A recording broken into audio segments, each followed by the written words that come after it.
Стоп за договори на определено време подолги од една година. Сабота и недела се денови на неделен одмор.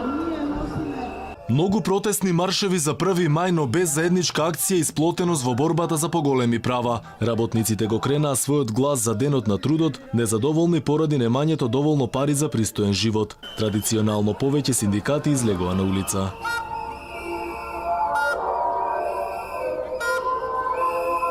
Под мотото "Не може да се одлучува за нас без нас", Сојузот на синдикати го почна маршот пред седиштето на ССМ и го заврши пред зградата на владата, и тоа со читање на низа барања. Дел од нив се повеќе договори за вработување на неопределено работно време, 12 месеци породилно отсуство, К15 во јавниот сектор, пораст на платите, да не расте старосната граница за одење во пензија, стоп за мобингот.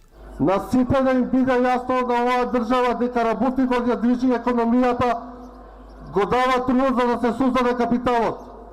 Затоа денеска решивме да не јадеме скара, туку да маршираме по улиците и да оставиме барање до владата за побрзо решавање на работничките права во бенефит за работниците.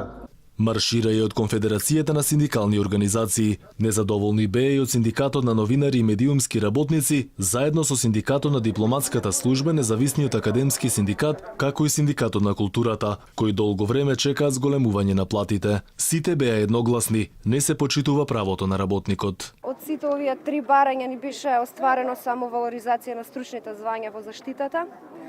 И исто така сакам да го искажам моето незадоволство и разочарување за недонесувањето на новиот закон за култура, а со тоа и колективниот договор и нивното одложување на место 2018 година во текот на оваа година. Новинарите се уште се во голема мерка прекаријат, работат на хонорари, без регулиран статус, без пензиско осигурување, без известна иднина. Ние, значи, просто е неверојатно дека како новинари се уште немаме колективен договор. Дури државата оди дотаму што практично и немаме со кого да го потпишеме тој договор.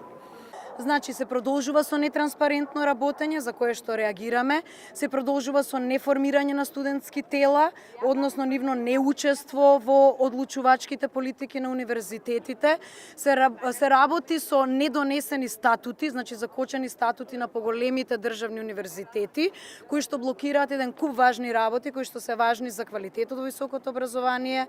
Една од најголемите борби на работниците годинава ќе биде зголемувањето на минималната плата. Газдите веќе се изјаснија против. ССМ бара минималецот да порасне на 13.800 денари, зашто во моментов на едно 4-члено семејство му требаат најмалку 32.850 денари за да го истурка месецот. Инаку сега кога се одвиваат активности за изготвување на нов закон за работни односи, Сојузот на синдикатите на Македонија очекува да биде стожер на неговото креирање, и тоа во насока на прилагодување на европското трудово законодавство.